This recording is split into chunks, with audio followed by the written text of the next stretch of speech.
This episode of GuildCast is brought to you by Audible. For a free 30-day trial and to receive a free audio book, just head on over to audible.com/Gamebreaker. Gamebreaker TV.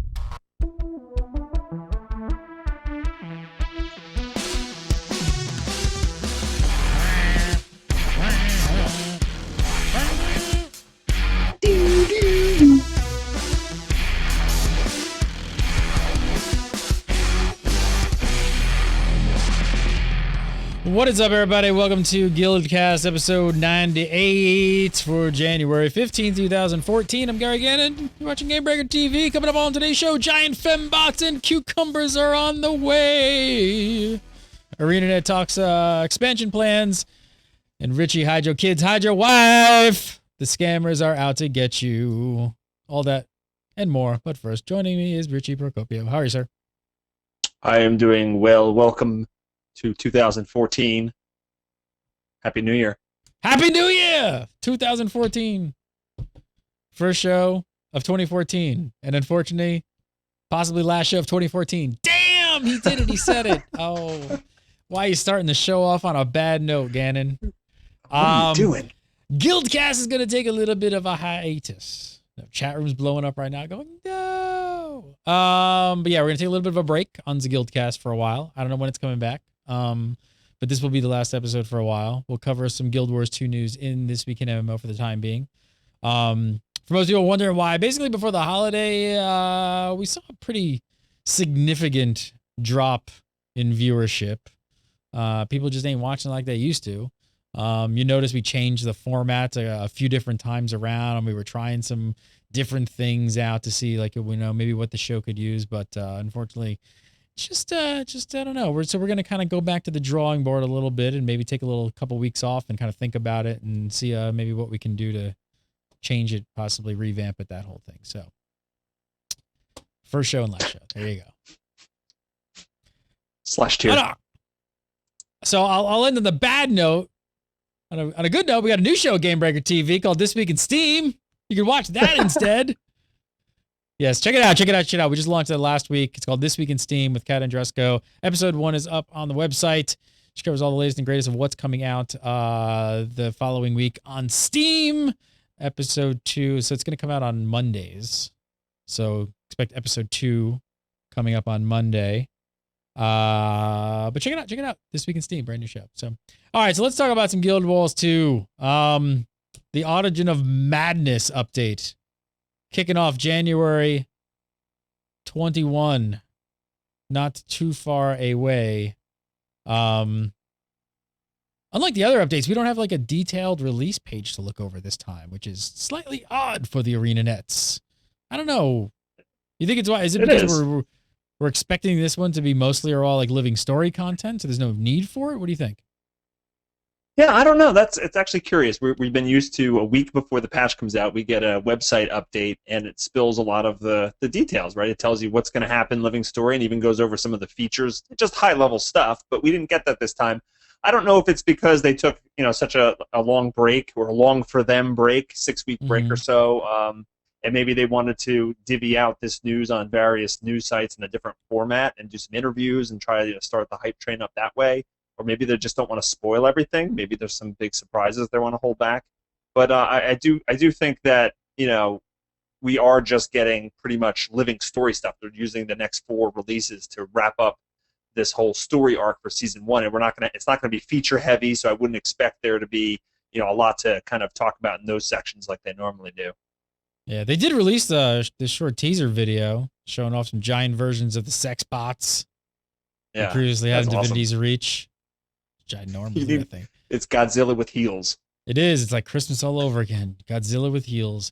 And a really cool like aesthetic touch. At least one of the sex bots, the biggest one, had chains. It's like a puppet going across the sky. You see her as like being controlled from the skies. That's called the Twisted Marionette. And they are testing it. Apparently, this is she's stomping through Lornar's pass, and this is just testing it for whatever she really has in mind for it. So, yeah, it's kind of crazy. She's got a lot of resources. I mean, come on, she goes from creating like a Tower of Nightmares one month oh, look what I got now. I got this gigantic puppet, like 10 stories tall. What do you think it is? A giant sky pirate airships? Yeah, I think that probably Scarlet, up there. right? It's got to be Scarlet. Oh, this is all It's all Scarlet. Scarlet. We're gonna see 4 releases wrapping up this Scarlet thing. We're gonna finally find out like what has she been up to. It hasn't just been like, her being crazy and doing random chaotic stuff, or what is her goal? What is her end game? And we're finally gonna find out a lot of answers to those questions and wrap up this arc a bit. So yeah, she's been allying herself with so many different factions all of last year and beefing up her technology and her different resources. And, she's very powerful, she's very smart, and she's very crazy. So what is it she's trying to do? So I can't wait to actually unravel this mystery. And next Tuesday is the day. You've got the giant worm boss as well. Should you call it a pickle in the intro? Cucumber. Cucumber. What's up with the giant green pickle worm?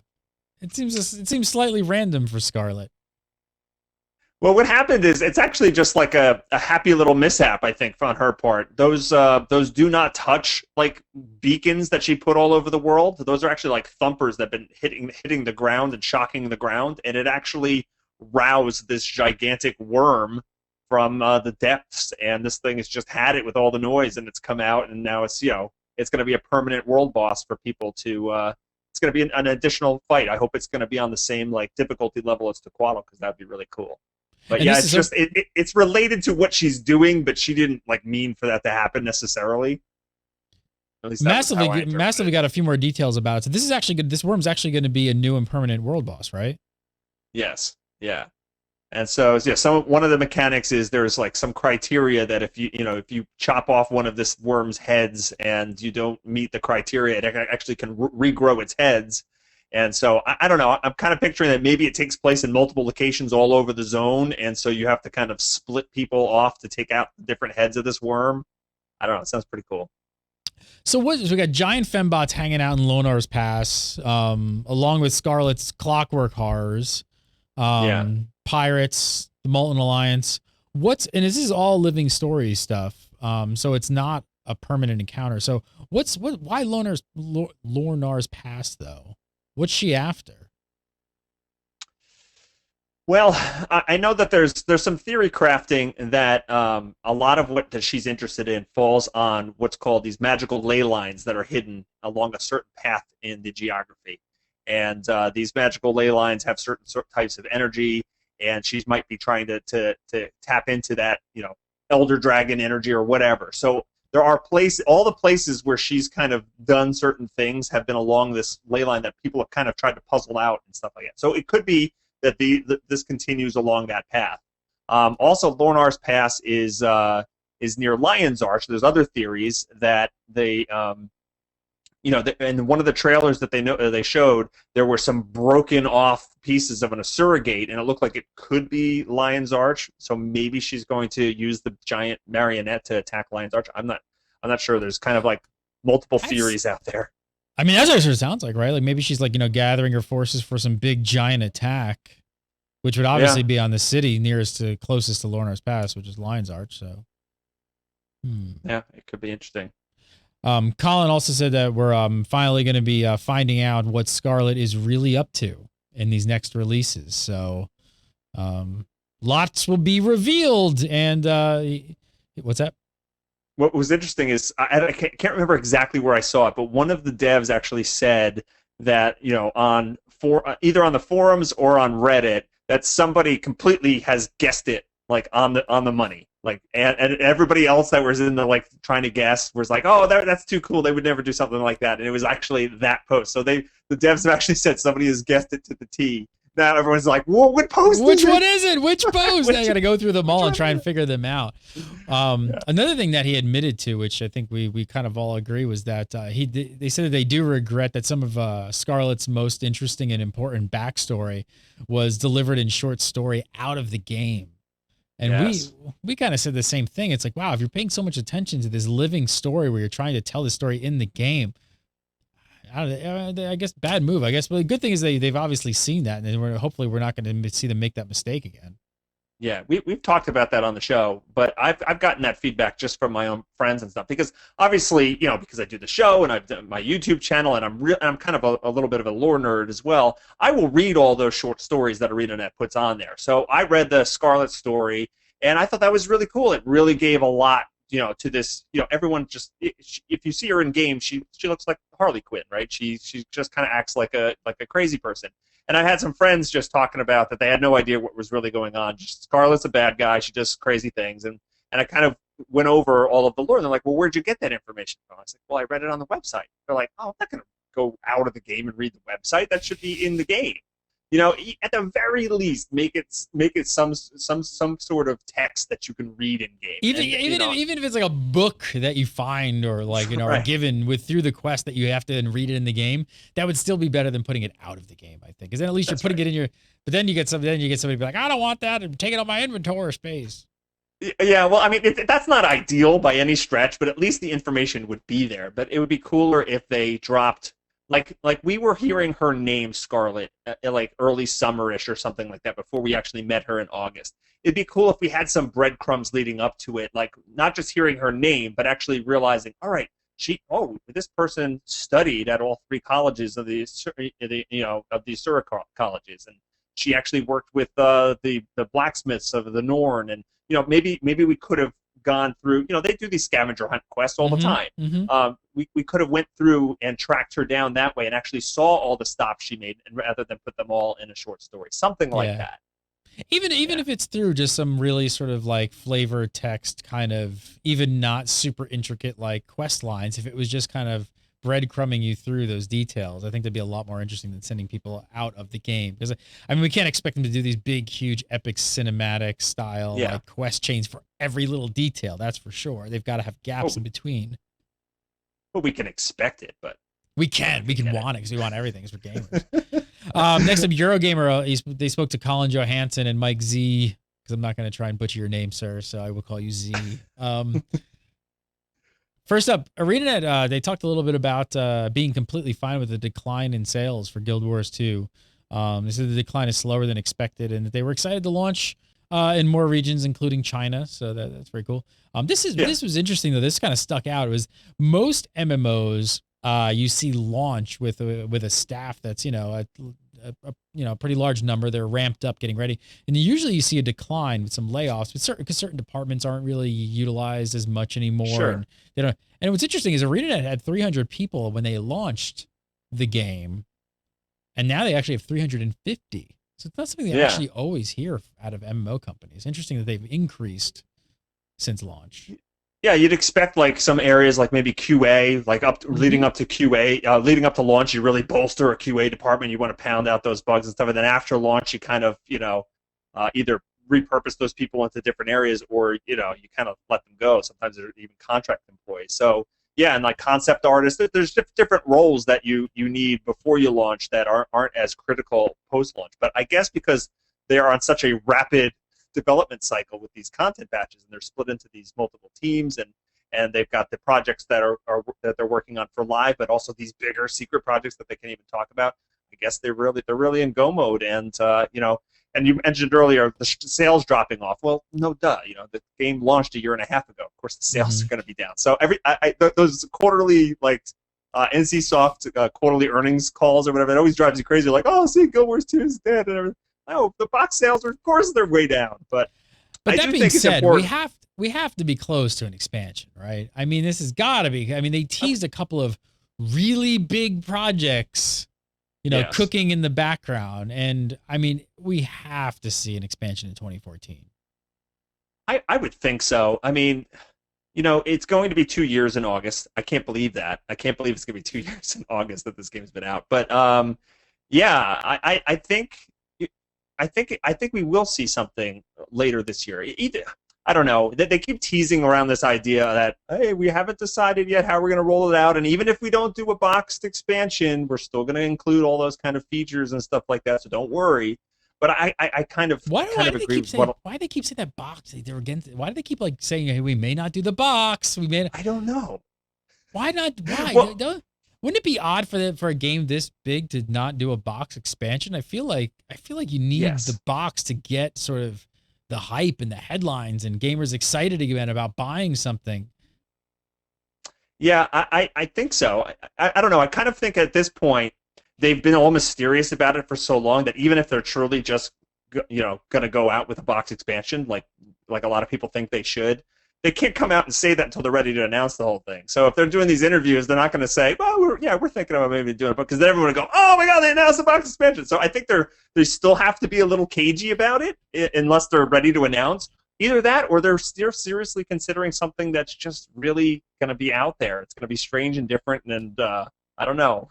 I do agree though that they should probably get the hype train going and announce it. Who else have we seen on the really big MMO front do non-box? And Storm Legion didn't. For Rift did not have a box. Most of the other big, like I know there's a bunch of them that probably do that are smaller, but most of the big AAA stuff usually does a box. I mean, I would also think that a lot of the ArenaNet fans and the Guild Wars fans would love to see some sort of collector's edition of an expansion, or just to have it, or even if there's just one edition of a pretty high price, and then have most of them be digital downloads. I could see that. So, but they're being really like kind of like skirting around it. And they keep bringing up like, hey, maybe we won't have the box. Maybe they keep like prepping us. Almost for them when they just launch it on the website one day that there is no box, it's just digital, that they'd be like, well, we've been telling you, we've been thinking about not doing a box. I don't know, is this like a thing of the past for gaming in general? Too expensive, the pipeline, the manufacturing, it's expensive. Yeah, it could be they just don't want to spend resources on all of that, the box packaging, the distribution, all of that. They can avoid it, and maybe they're just going for a whole different model altogether. Maybe they're coming out with, all right, hey, we've got a race and class pack, and we're going to sell that pack, and it's optional, and maybe they're going to start chunking it out like that, and people will pay for that. Yeah, absolutely. So let's not forget that 2014 is a big year for MMOs, right? I mean, you've got Elder Scrolls coming out, you got WildStar, you've got Warlords of Draenor, EverQuest Landmark. EverQuest Landmark, and there's probably 30 other ones I'm not thinking of coming, from other parts of the world. I don't know. It's Archage. Well, I don't know about Archage. We don't know. We think so. We think that might be coming, but we don't really know. So Trion's probably got something. So it's definitely a really competitive landscape. Maybe they're looking at that and just saying, you know what? In this kind of competitive landscape, like the digital bits are a lot cheaper. We can buy some storage and get some servers put up there and just sell it digitally. But I was talking to a couple of my friends the other night. Wouldn't it be great if they time it for like the back half of the year? Let all these things hit the first half of the year, and then boom, you come out in September or something like that, or October. I mean, I think they have to. I don't think they have a choice. You don't want to get. Yeah, I wouldn't want to get in the way of any of this. This is I can't see now. This whole WildStar Elder Scrolls Warlords thing shakes down is going to be so much fun to watch. I wouldn't want to be a part of that, so I would push back for sure. Well, they do have the one advantage over all three of those games with the no sub fee. So that is true. You don't have to quit Guild Wars 2. You think they would go small packs like that? I don't think they do small packs. I think you're going to get a full big expansion. I'm not thinking they're going to do that, but yeah, I would think it's smarter for them to do a full out expansion. I don't know if it necessarily has to be a physical box or not, but package it, get the big hype, get the people to lay down the cash. What if they did just like a digital? What if they just did like a digital download and maybe like an additional, say, statue or something like that came with the collector's edition on the store or something, like a limited time only.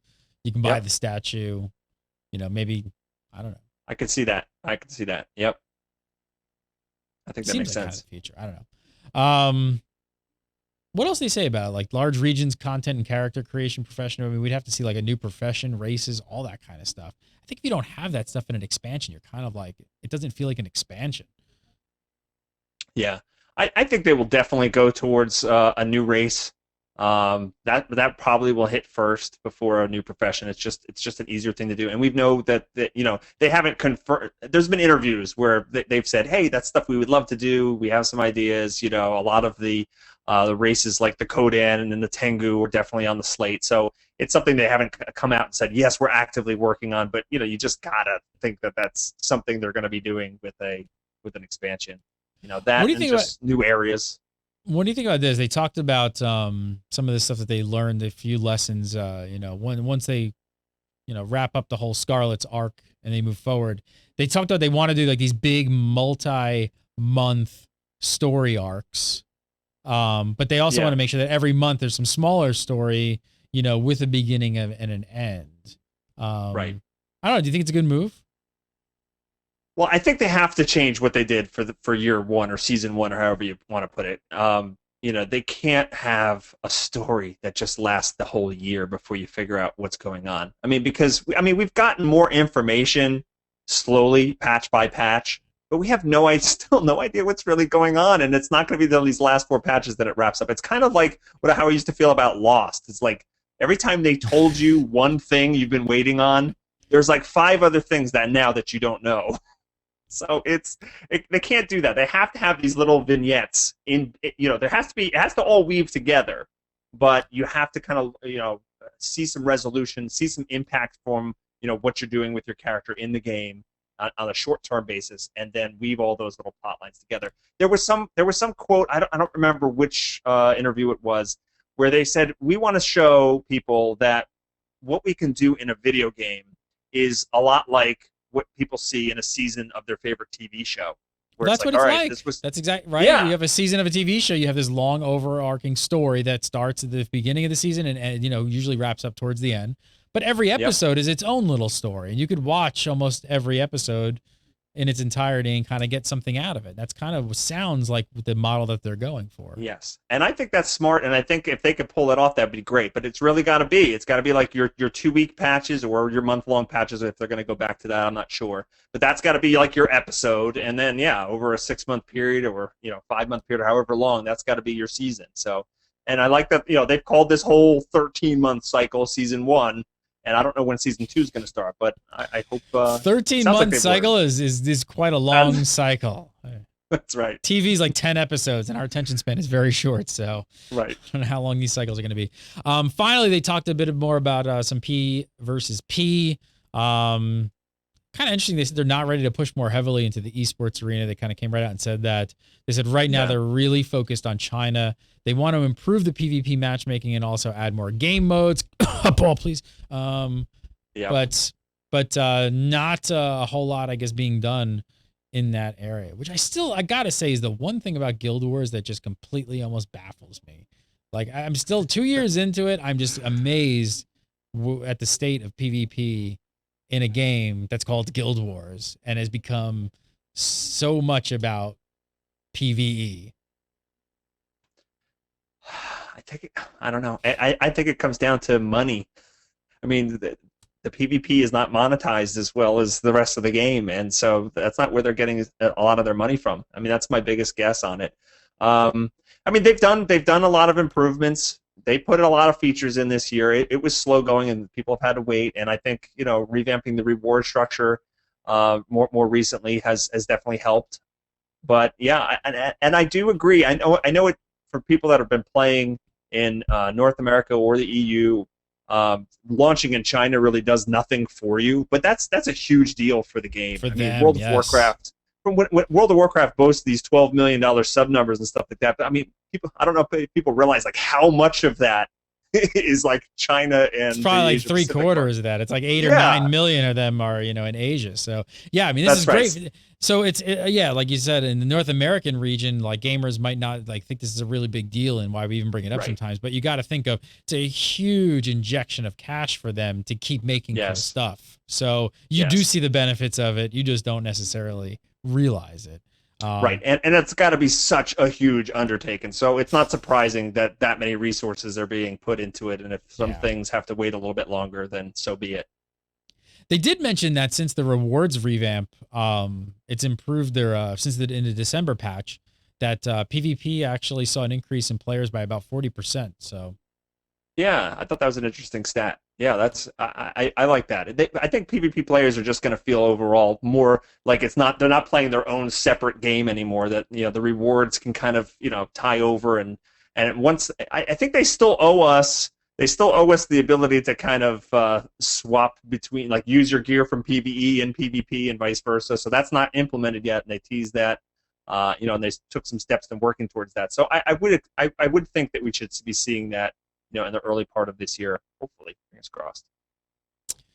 All right, I got some warnings for you all about scammers, but first I want to tell you about a great deal we've got with Audible. If you guys have not checked out Audible, what are you waiting for? Audiobooks on your iOS and Android device. I want to hook you guys up with a free 30-day trial and a free audiobook.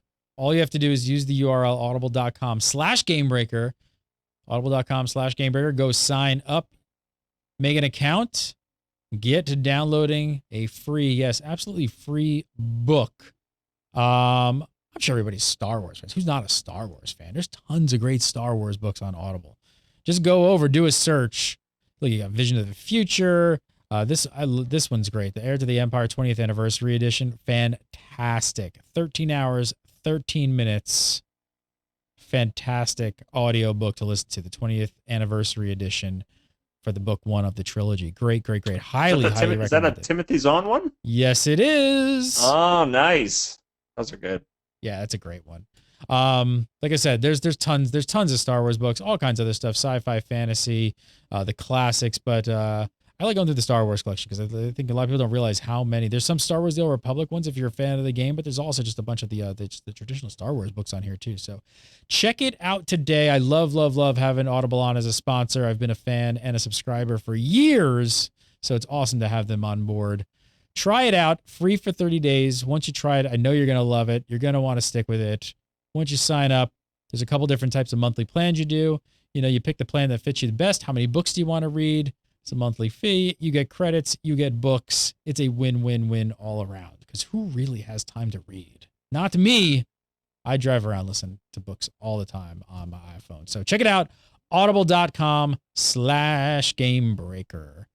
So next up, ArenaNet are warning players to be wary about trade scammers outside of the trading post. They call them scammers. We call them entrepreneurs. We don't know what we want to call them. But one offer that is apparently popular is people offering bolts of damask for around 10 gold. You send them gold, they ignore you. Yes. Have you heard about this? Have you had this happen to you at all? I haven't had this happen. I've read about it, and it seems like they are choosing low cost items on purpose because people will be like, well, why would, obviously if they're trying to sell you like a precursor, it's like, hey, send me 500 gold. You're gonna be like, no, that's stupid. But it's like, oh wait, well, who would be scamming me out of a few gold here or there? And they send it off to try to do it, and thinking they're gonna get a better price on something cheap. And no, don't do that. That's just dumb. Can I just bring something up though? Why? Where's the trade window? No trade window. Where's the trade window? That's my question. Where's the trade window? This is an MMO. I mean, like every other MMO pretty much inexistent. Where's the trade window? Or a mail system with cash on delivery? Something like... They want you to do it all through the trading post. Yeah.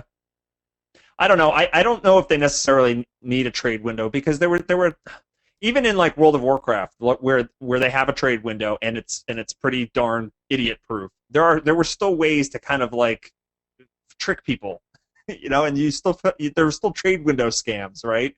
And I just think they wanted to lessen the impact of that. You can send things through the mail, but no cash on delivery, or you can just trade on the trading post. I think the real reason is just they want everything to be done on the trading post. I agree with you, though, that maybe the cash on delivery system through the mail would be... What do you think the biggest reason for that is? Is it because the little bit of currency they can pull out of the system that way on transactions? Like, what is it? I think it's just to, like, filter all issues regarding this to be, like, down one pike, right? It's either people are getting scammed through their... people are sending things through the mail, or they're sending things, through the auction house, and they don't have to track a whole bunch of transactions that went player to player. I don't know. It's probably some back end thing or some sort of streamlined about how to support it. That this is one less thing they have to support. They don't support player to player trading, so they don't need the logs to actually track what people have given to each other.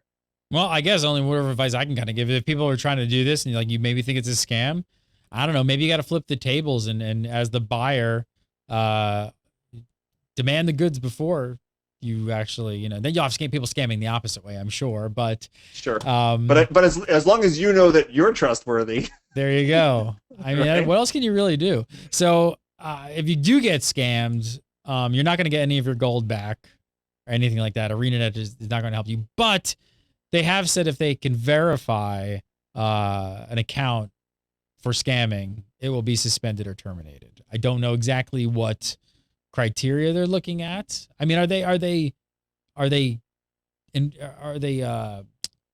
telling players to report them, or do they not want reports? Okay, so they do want. No, the you report them. You can report them, and then they can look at the chat history and see. All right, yeah, these people are spamming, map chat, for asking for people to do this, and they can then take action that they seem appropriate. So yeah, if it happens to report you, but you're not going to get your stuff back. Well, stay safe, ArenaNet or internet. This next story is insane. This one's just. I read this. I can't believe it. 596 hours. 596 hours. Hobber on Reddit hit level 80 in the level 1 tutorial zone. Why? Why are you doing that? And that person has no children. I know that for a fact. 596 hours. Hits level 80 in the level 1 tutorial zone. So when he started, the repeatable events in the tutorial were giving experience, but ArenaNet changed that fairly early on, so that didn't work anymore. After that, all he could do was kill mobs, earning him just 3 experience each. 3.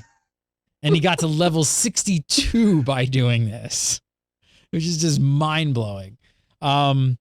ArenaNet then started selling the level up tomes in exchange for glory. He got those with another character, transferred them over with the Golem Banker, and done. Boom. Level 80. Right. Full Sylvari, tier 3. It's insane. It reminds me of that story. There was another story in World of Warcraft a little while ago where the guy got to level 80 just in the Pandaren starting zone, never chose a faction. These people amaze me. And it's funny because then they have these characters. And this guy's never going to take the person out of the starting area, right? Because as soon as you take them out of the starting area, they're not special anymore. And you wasted all that time, right? Because that was like the least efficient way possible to level up to max level. So what do? You just sit in the start area, like you're level 80, and just say hi to all the new characters? I don't get it. I'm not sure. I don't know. Congrats, I guess. Yeah, maybe. Yeah. I guess. You have more patience than I do. Really? I don't know. It was funny. He was banned numerous times throughout the process because people thought he was a bot or doing something wrong. So people were just totally like, this thing's just killing mobs over and over and over and over. That's right. Little level 1 people trying to get through the little starting area. This level 65 person is just slaughtering everything with one shot. It's like, hey, report. Said he's a little regretful that it's so easy now to do with the level up tomes. And I think there's a challenge. Is that a challenge for the GuildCast viewers? Would you ever in a million years try and do something like this? No, I would never. I don't have enough time to game as it is, and nonetheless, do something like that. And I do think it's funny because and I'll go back to the World of Warcraft story. Similar things happening to them as well is they put all this work into it, and then the devs actually change something in game and make it easier, and it kind of erases all that work that you did for the Mists of Pandaria, or for the World of Warcraft guy. When Warlords of Draenor come out, you can just instant level a level 1 to 90. So you could just make a panda, be in the starting area, zap it to 90, and boom, you can do it instantly. So instant, this is crazy. 596 hours, 37 minutes, over 477 days. That's over a year of his life spent doing that. Oh, no. No. Yeah, well, no. Over the course of 477 days. All right, gotcha.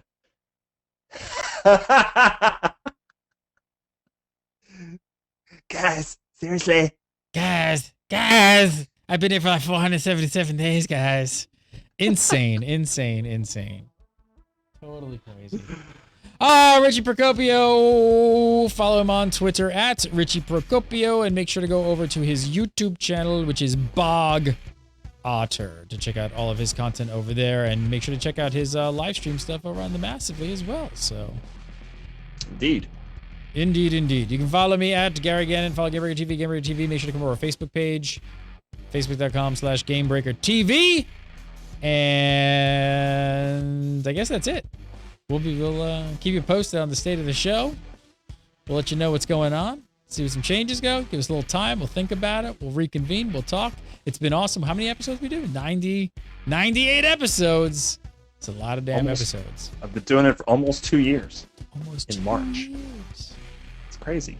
Thanks so much for watching, guys. You guys are awesome. Yep, Take a little bit of a break. Thank you for watching all the hours and hours and hours of GuildCast. Seriously, we wouldn't have kept making the show without all of you. So thank you to all of you who've watched. And if some of you be sad, I think Richie and I are a little bit sad as well. Definitely. I think we'll be back at some point. See ya. Have a great day. We'll talk to you.